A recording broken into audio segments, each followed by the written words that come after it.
Microbiology and Immunology. Alexa.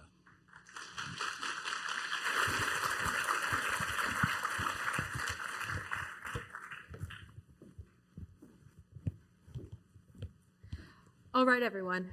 It's time to talk about herpes viruses. Now, you may be thinking, Alexa, I don't have cold sores. I don't have genital warts. This doesn't matter to me. Well, I'm here to tell you that those are not the most common herpes viruses. The most common herpes viruses are gamma herpes viruses, and up to 95% of the Earth have these.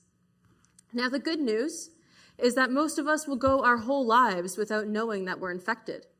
However, a small subset of individuals will go on to develop viral cancers, like the one on my slide.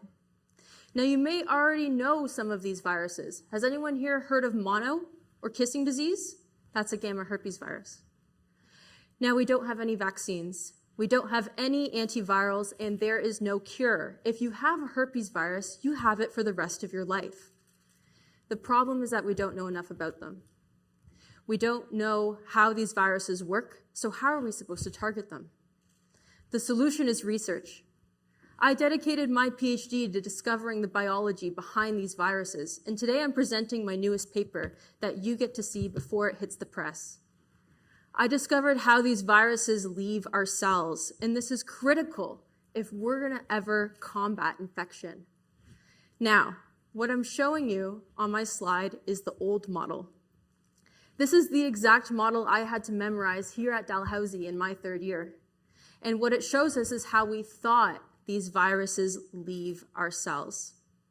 In this model, we see herpes viruses are trapped. They're in the nucleus. This is like the center of the cell, and they need to get out. What we thought happened was they would leave through the outer membrane. However, I specialize in super resolution microscopy. I look at cells at 120,000 times resolution, and I can literally see what they're thinking. And this didn't happen. Instead, what I saw is something different. The virus builds structures.